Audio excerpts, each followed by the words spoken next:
저도 이게 좀 당황스럽긴 한데 이게 지적해 주신 거 정말 감사하고 네. 그 지적을 해 주시는 방식도 참 네. 더 이상 네. 품격이 있을 수가 네. 없다는 점에서 감사드립니다. 개혁신당 이준석 의원님 질의해 주세요.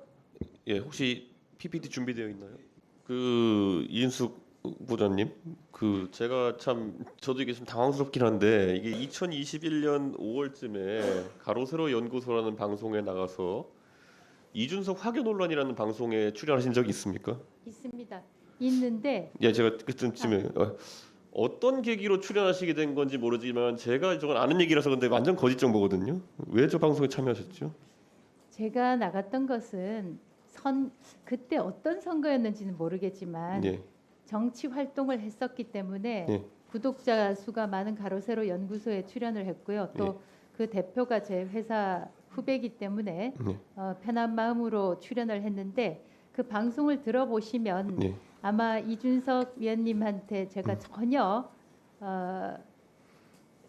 부정적인 발언을 안 했던 것을 알고 계실 겁니다. 그러나 이런 제목 뽑는 것은 그 유튜브 진행사 쪽에서 하기 때문에 제가 나갔을 때 이런 게 있는지 알았습니다. 근데 그거는 굉장히 무책임한 생각인 게 아까 무슨 선거인지 모르겠다 말씀하셨는데 저 때는 사실 2021년 5월에 국민의힘 전당대회가 벌어지는 상황 속에서 전당대회 후보자인 저를 공격하기 위해서 했던 방송이었는데 거기에 참여하셨을 때는 아까 뭐 존경하는 박민기 의원님께서 어떤 보수 세력 내에서의 정치적 활동을 하시려고 기획했다거나 그런다면은 그냥 조심스럽게 참여하셨어야 되는 부분이다 저는 이렇게 생각하고 저런 내용이 있었을 때 만약에 아까 말했던 그 대표가 과거 제3노조 위원장을 했던 사람이고 그래서 만약에 친분이 있다 한다면은 민감한 시기에 이런 내용은 다루지 않았으면 좋겠다는 얘기도 할 수 있는 거 아닙니까? 저는 이런 아이템이 잡혀 있는지도 몰랐고요.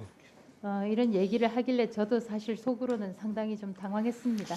제가 왜냐하면 아까 이제 저희가 오전에 제가 이거 한 거는 뭐 다룬 이유는 오전에 사이버 레카에 대한 얘기를 저희가 논의했었는데요. 그때 쯔양이나 이런 분들의 잘못된 정보를 다루고 협박하는 사이버 레카에 대한 대응 같은 걸 얘기한 적이 있는데 그에 대한 경각심은 그대로 가지고 계신 거죠. 그렇습니다. 예, 그래서 이런 것들을 앞으로 좀 조심해 주셨으면 하는 생각이고요.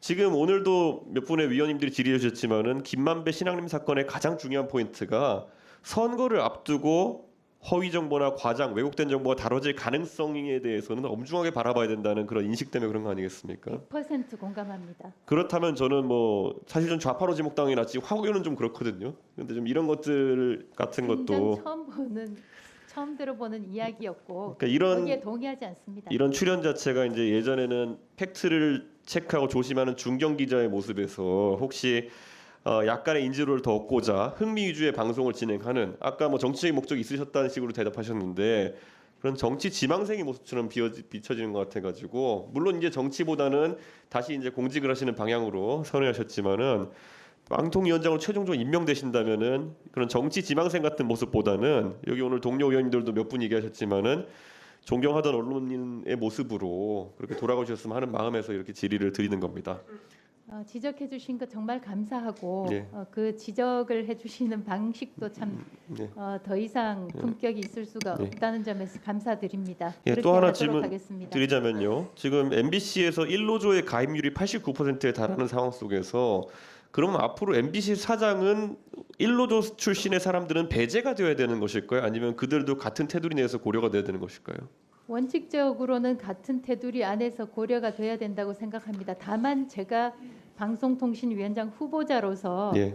어떤 뭐 배제돼야 된다 만다 이렇게 의사 표현하는 것은 적절치 않다고 왜냐하면 생각합니다. 위원장이 방금 전에 말씀하신 대로라면은 적어도 MBC는 지금 역대 사장들이 MBC 출신들이 하는 상황이 계속되고 있습니다. 다른 KBS나 이런 곳을 보면은 BKBS 출신들이 내려꽂히는 상황들이 종종 있었습니다. 정권을 가리지 않고. 그렇다면 MBC에서도 이번에 만약 지금까지 전통이 유지된다면은 89%가 언론노조 가입했으면은 이번에도 89%의 확률로 그러면은 언론노조 출신들이 사장이 될 수 있지 않습니까? 그것에 대해서는 문제라 생각하십니까? 아니면은 그건 자연적인 비율이니까 그럴 수 있다 보십니까? 만약에 선거를 한다면 그 확률은 높겠지만 네.